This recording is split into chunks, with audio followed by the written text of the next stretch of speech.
가정의 달 또 어린이 주일입니다. 여러분의 가정들이 다 복되시길 바랍니다. 하나님이 축복이 넘치고 자손이 형통하게 되고 언제나 그렇게 웃음꽃이 피어 만발하는 아름다운 가정 되시기 바랍니다. 자, 어린이 주일 하면요, 그래 저희한테도 이렇게 생각나는 것들이 몇 가지가 있습니다. 처음 부임한 첫 해 어린이 주일날 그 요괴배스의 노래 우리 같이 이게 영상으로 봤지 않습니까? 그때도 말씀드렸지만 참 그 영상 볼 때마다 마음이 아팠어요. 큰애 큰딸 현지 이제 이야기가 생각이 나서, 그래서 그 다음부터 그 노래를 또 이게 듣고 보기가 힘들더라고요. 그래서 안 봤습니다. 5년 동안.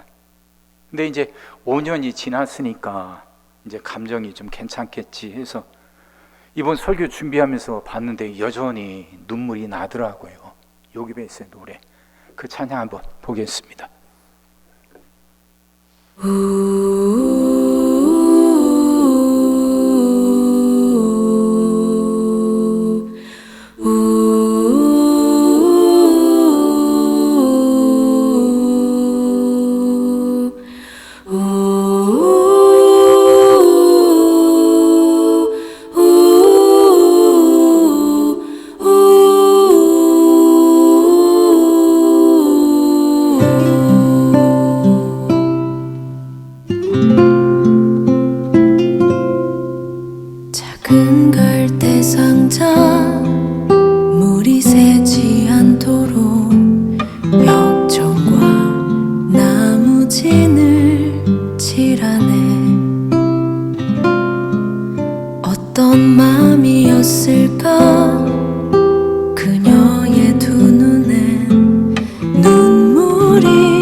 흘러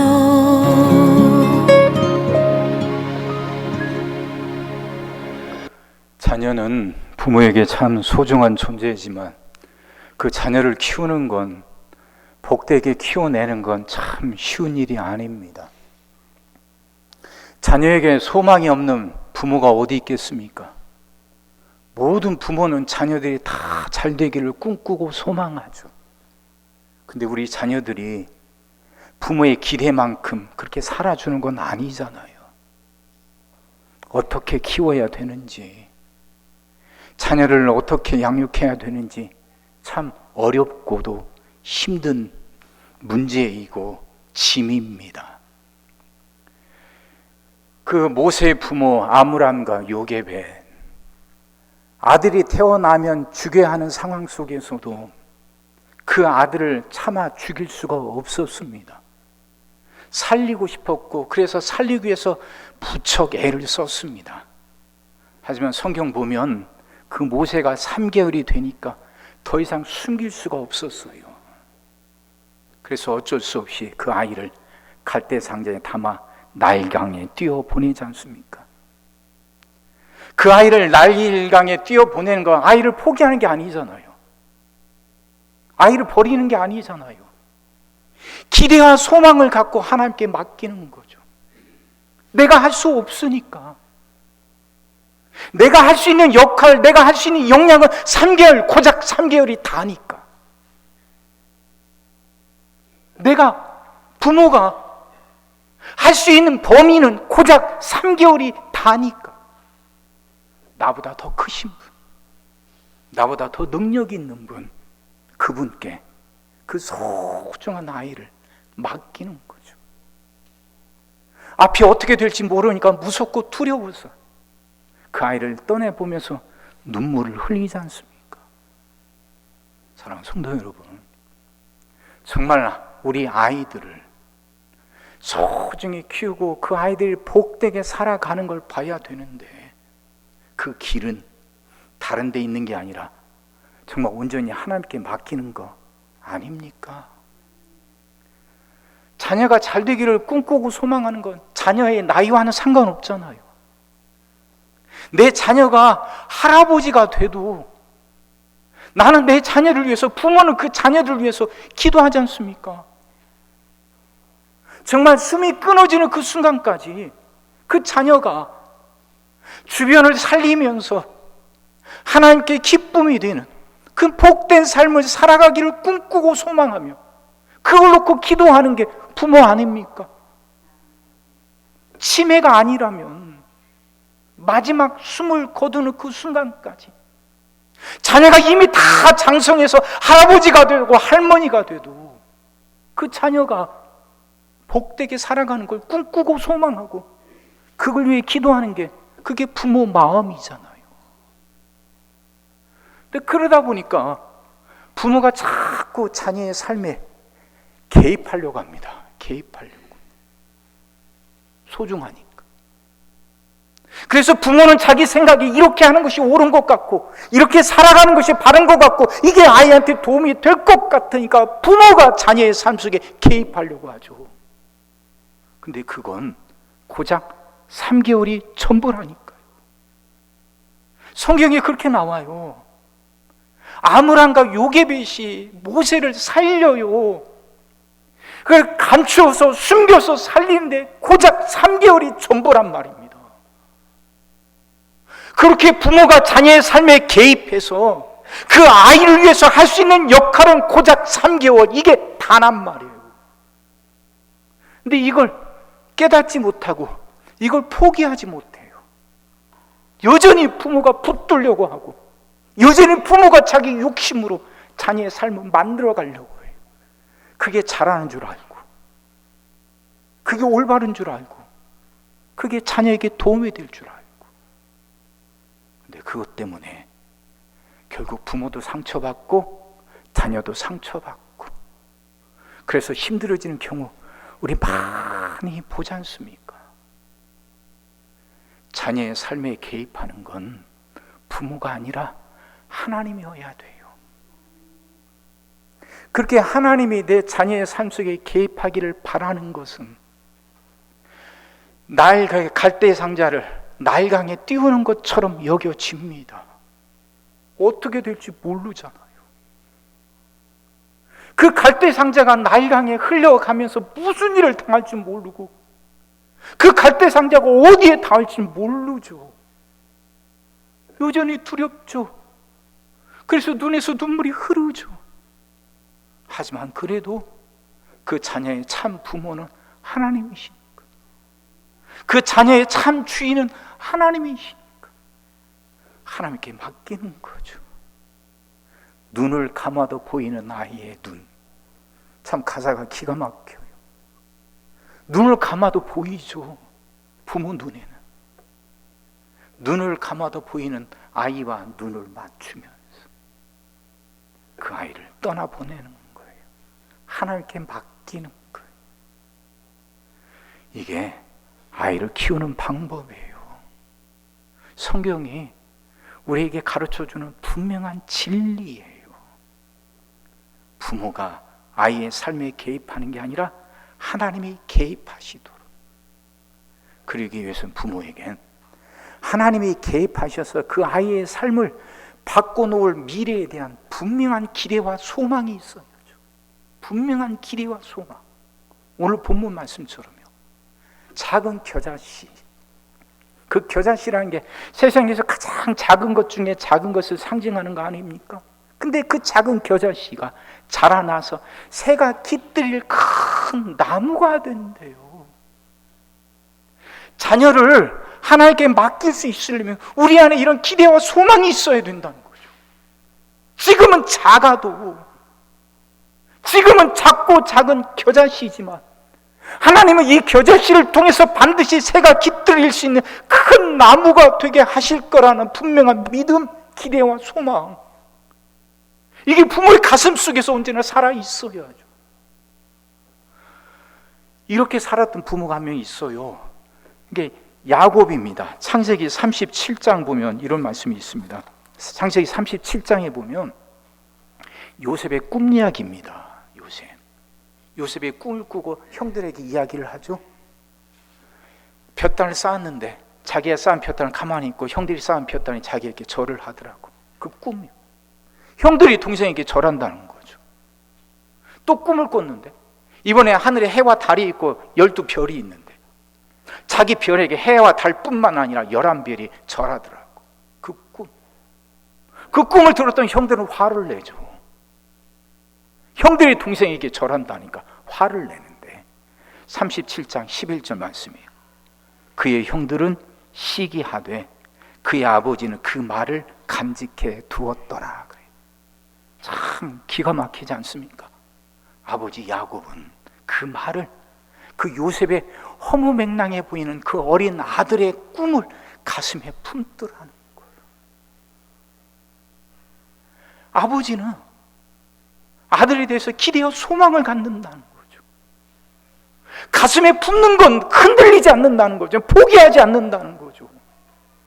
꿈은 금방 이루어지지는 않지만 그 꿈이 이루어질 날 기대하고 소망하면서 가슴에 품고 기다린다는 거죠. 이거와 비슷한 구절이 신약 성경에 또 나와요. 누가복음 2장입니다. 누가복음 2장은 예수님의 탄생 이야기입니다. 예수님이 탄생하셨다니까 그 들판에 있던 목자들이 와서 경배하는 내용이 있지 않습니까? 그 끝에 그 이야기를 쭉 진행되면서 19절에 이렇게 말합니다. 마리아는 이 모든 말을 마음에 새기어 생각하니라. 되어진 일들이 그냥 해프닝이 아니고 그냥 이벤트가 아니고 그 일을 통해서 하나님이 역사하실 거란 믿음 갖고 그 어린 소녀, 그 마리아, 그 어린 여자아이가 그걸 가슴에 품더라는 거죠. 이 말씀이 또 나와요. 51절.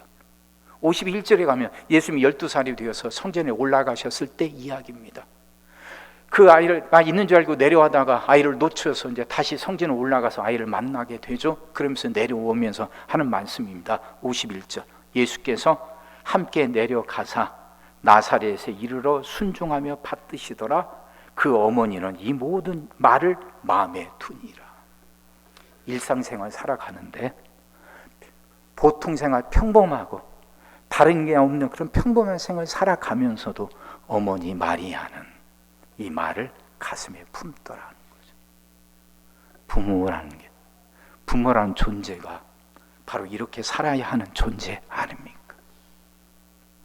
하나님이 내 아이의, 내 자녀의 삶 속에서 이루어 가실 미래, 지금 내 눈앞에는 겨자씨 만하게 보이는 거, 이게 전부 다이지만 어떤 가능성도 어떤 조짐도 찾기 힘들어 보이고 어렵지만 여전히 양에 안 차고 여전히 마음에 안 들고 여전히 안타깝다 할지라도, 그래서 여전히 겨자씨만 하지만 결국엔 하나님이 큰 나무로 만드실 거란 소망을 품는 거, 이게 부모 아닙니까?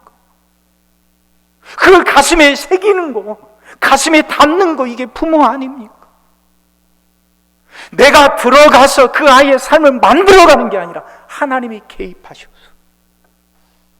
하나님이 결국 만들어 가실 그 아이의 삶을 꿈꾸고 소망하면서 그날이 반드시 올 거라는 기대와 소망을 놓지 않고 붙들고 있는 것,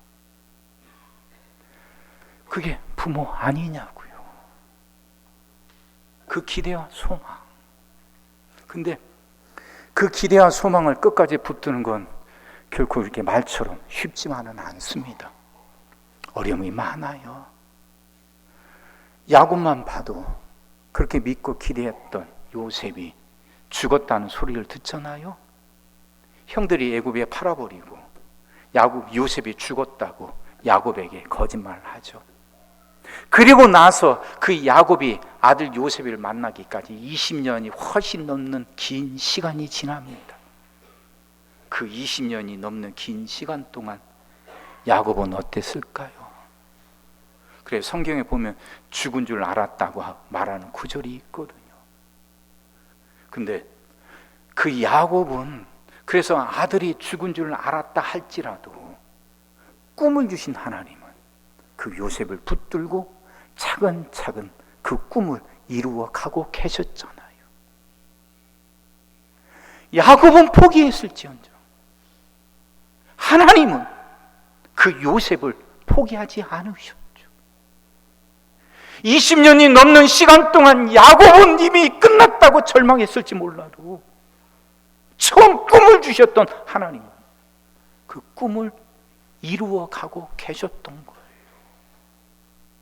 그러니 부모된 우리도 그 믿음 갖고 기다려야 되는 거 아닙니까? 자녀들이 우리 마음 아프게 할 때 참 많습니다. 자녀들은 쉽게 넘어져요. 쉽게 실수하고 실패할 때도 참 많습니다. 기대와 소망을 걸었는데도 정말 보기 좋게 실패하고, 그래서 우리 부모를 낙심하게 하는 경우가 참 많습니다. 베드로와 가룟 유다 얘기 몇 번 해드렸는데 그 참 생각할수록 의미가 참 깊은 것 같아요. 베드로나 가룟 유다나 똑같이 예수님을 배신했는데, 가룟 유다는 돈을 받고 팔아먹고 베드로는 그러지 않았으니까 베드로는 의인이고 가룟 유다는 악인이다. 근데 그게 별 의미가 있을까요? 그런 구별이? 배신한 건 똑같은데 누구 악인이고 누가 의인이고 그 차이가 아니에요. 그보다 더 본질적인 게 있더라고요. 베드로는 그렇게 실수하고 실패하고 예수님 모른다고 3번이나 부인하지만 그는 자기가 잘못한 거 알고 통곡하고 예수님께 찾아가서 예수님을 만나서 3번 용서를 받습니다. 그리고 그는 위대한 사도가 되죠. 근데 가룟 유다는요, 가룟 유다도 자기가 잘못한 줄 알았어요. 그래서 팔아먹을 때 받았던 은 30냥을 도로 돌려주고서는 그냥 그대로 자결하고 말죠. 차이가 뭐예요? 베드로와 그 가룟 유다의 차이는 다른 게 아니에요. 실패한 것, 실패를 받아들이냐 못하느냐, 이 차이예요. 누구든 실패할 수 있고 넘어질 수 있는데 그 실패에 대한 태도, 자세가 달랐다는 거예요. 베드로는 실패를 인정해요. 자신이 실패해도 하나님이 예수님이 받아주시고 용서해 주실 걸 믿어요. 근데 유다는 그걸 용납하지는 않아요. 실수하는 자신을 용납하지 않고, 그러다 보니까 자신을 예수님이 받아주고 용서해 주신다는 걸 믿지 않는 거죠. 그러니까 가서 자결하고 인생을 마치고 마는 거죠. 우리가 사는 세상, 특히 젊은이들에게 지금 이 나라가 얼마나 힘든지 우리는 잘 알고 있지 않습니까? 그러니 결혼을 하지 않고, 결혼해도 자녀를 낳지 않는다고요. 그만큼 경쟁이 힘드니까. 젊은이들 보면 다들 백척간도에 서서 살아가는 것 같아요. 발 한번 삐끗하면 그냥 굴러 떨어져서 다시는 일어나지 못하고 다시는 회복하지 못하고 그냥 끝나버릴 것 같은 생을 사는 것 같고, 젊은이들도 그런 생각을 갖고 사는 것 같아요. 그러니까 실패하는 걸 겁내요. 한번 넘어지면 잘 일어서지 못해요. 왜 그럴까요? 왜 그럴까요? 우리 부모들에게 자녀들의 실패, 실수를 품어주고 받아줄 수 있을 만큼 그 마음이 넉넉하고 그 품이 따뜻하지 못했기 때문 아닐까요? 부끄럽지만 제 그 둘째 딸 이야기를 할게요. 잘 아시잖아요. 이름이 이게 시험 울렁증이 있어요. 큰 시험 하나 앞두면 울렁증이 생겨서 시험을 못 봐요. 고등학교 3년 동안 정말 한 번도 안 빠지고 전교 1등 했다니까요. 근데 수능 시험을 망쳐요. 그러니까 집단이 그게 두려웠던가 봐요. 부모가 자기한테 거는 기대가 있고 자기를 위해서 최선을 다한다 하니까 이게 실패하면 부모들도 힘들어하고 어떻게 될까 봐 이게 무섭고 두려운 거. 그러니까 이놈이 그렇게 큰 시험만 앞두면 길 가다가 교통사고 당했으면, 내 계단 걷다가도 누가 뒤에서 날 밀어서 넘어뜨렸으면 시험 안 봐도 될 테니까 그런 생각을 하면서 살았대요. 그러니까 큰 시험을 보면 여지없이 두렵고 떨린 거예요. 시험지가 눈에 안 들어요. 글자가 튕겨나가더래요. 그래서 첫 번째 수능 망치고, 그래서 어렵게지만 아들 기숙학원을 보냈어요. 제 한 달 그 기숙사비가 제 사례비보다 훨씬 많은데, 그렇게 해서 공부시켜서 두 번째 수능을 봤는데 첫 시간이니까 또다시 울렁증 때문에 또 망해. 나중에 시험 점수에 맞춰서 이제 경희대 호텔 경영학과를 갔습니다. 자기 적성에도 맞지 않는 그곳에 가니까 공부에 관심 없고 3년 동안 열심히 놀다가 이제 공부해야겠다 싶었대요. 그래서 회계사 시험 봐야겠다고 했는데 열심히 했답니다. 정말 열심히. 그 바쁜 가운데도 주일 빠지지 않고 예배 드리면서 열심히 했대요. 근데 첫 시험 보는 때 첫 번째 시간 여지없이 글자가 튕겨나가더래요. 눈물을 흘리면서 시험지를 냈대요. 그리고 나서 이제 나 앉아서 기도하는데 이게 막 폭발하더래요. 하나님이 왜 나한테 이러시냐고. 누구보다도 열심히 공부했는데, 그 바쁜 시간 쪼개가면서 예배드리고 기도했는데 하나님 왜 나한테 이러시냐고. 왜 나한테 이렇게 인색하시냐고. 한참 울고불고 쏟아부었더니 이제 좀 잠잠해진 게 마음속에서 생각이 떠오르더래요. 하나님이, 야, 내가 너한테 그동안 안 준 게 뭐 있냐 하는 음성이 떠오르더래요. 그만 생각해 보니까, 그래, 아빠가 목회하면서 가난하지만 그래도 자기 기숙사관 다니면서 공부할 만큼 다 했다는 게 떠오르더래요. 시험 봐서 떨어지고 망치면 가족들도 친구들도 자기를 떠날 줄 알았더니 여전히 따뜻하게 자기를 품어주고 함께 해주더라는 게, 그게 생각이 나더래요. 그래, 하나님은 한 번도 내게서 떠나지 않으셨고 언제나 내게 좋은 것을 주셨다는 게 이게 깨달아지더래요. 그러면서 생각이 바뀌는데, 하나님은 언제나 내게 좋은 것을 주셨고 하나님이 결국 나를 복된 길로 인도하실 거라고. 그래서 이번 시험에 떨어져도 이것으로 끝나지 않고 이걸 통해서 하나님은 더 나은 길로, 더 복된 길로 인도하실 거라 믿음이 생기더래요. 믿음이. 그러고 나서 시험이 보니까 달라지더래요. 튕겨지던 글씨가 눈에 들어오고 그렇게 해서 결국 시험에 합격했답니다. 딸아이가 그 말을 하는데, 간증하는 걸 듣는데 저도 얼마나 고맙고 감사했는지 몰라요. 난 내 딸이니까 그냥 이뻤어요. 공부 잘해서 이쁜 게 아니라 그냥 내 딸이라서 이뻤고, 공부 잘해주니까 그게 고맙고 감사했던 거지. 시험에 떨어져도 여전히 내 딸이고, 난 끝까지 최선 다해서 지원할 텐데. 근데 그것이 난 당연한 마음인 줄 알았더니 그게 제 딸에게 그렇게 큰 힘이 됐던 거예요. 그렇게 큰 힘이 됐더라고요. 얼마나 고맙고 감사한데 그 마음이 내 딸을 살렸구나. 산을 등반하는 사람들은요, 산을 타기 전에 반드시 베이스 캠프를 차립니다. 그 베이스 캠프에서 쉬다가 힘을 얻어서 도전하고, 실패하면 또 돌아와서 또 쉬고 힘을 얻고 또 도전하고 또 도전하고 하다가 결국 그 산을 정복하는 겁니다. 아이들에게도 베이스 캠프가 있어야 돼요. 실패해도 넘어져도 찾아와서 쉴 수 있는 것, 그래서 다시 자기를 추스릴 수 있는 것, 베이스 캠프. 아이들에게, 우리의 자녀들에게 정말 필요하고 정말 튼튼한 베이스 캠프는 부모들이 만들어 줘야 하는 거 아닙니까? 용납하고 실수해도 넘어져도 실패해도 품어주고 기다려줄 수 있는 부모, 그런 베이스 캠프가 있다는 걸 아는 아이들은 한번 넘어졌다고 포기하지 않아요. 그걸로 절망하지 않아요. 베이스 캠프가 있으니까 다시 가서 거기서 쉬고 다시 힘을 얻어서 또 도전하면 되니까.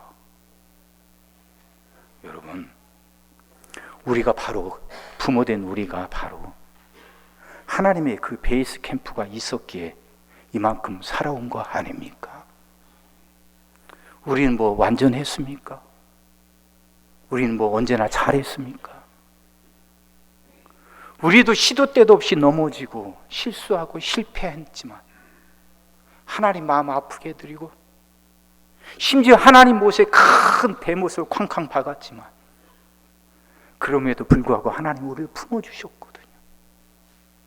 그럼에도 불구하고 하나님 우리를 받아주셨고 우리를 기다려주셨잖아요. 그래서 우리가 이만큼이라도 살고 있는 거 아닙니까? 그럼 우리도 그런 사랑 받았으면 우리 자녀들에게도 그렇게 해줘야지.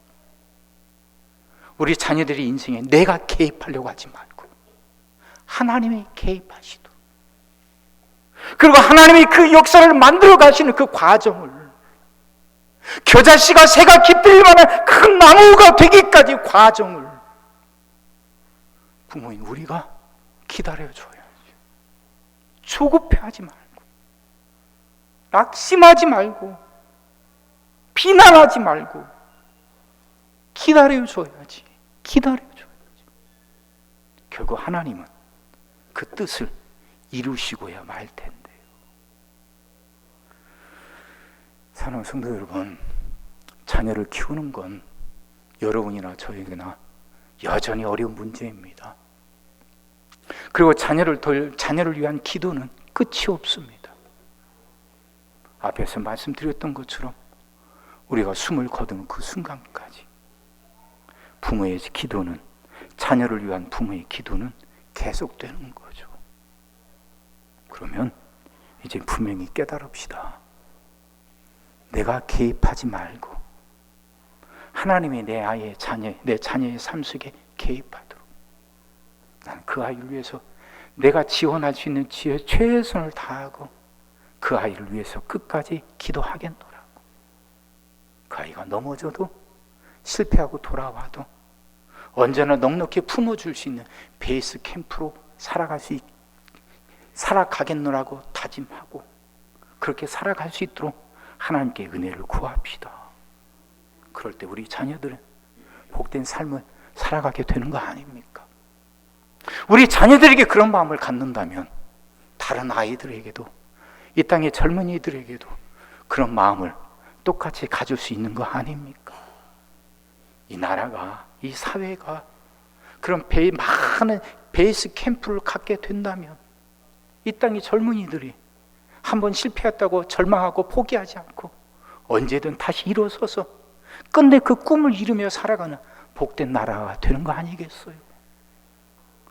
내 가정이 그러고 우리 교회가 그렇게 해서 이 사회에 많은 베이스 캠프들이 생겨나서 이 땅의 젊은이들이 넉넉히 꿈을 꾸고 결국엔 그 꿈을 이루며 나아가 살아가는 그런 복된 세상을 꿈꿀 수 있는 거 아닙니까?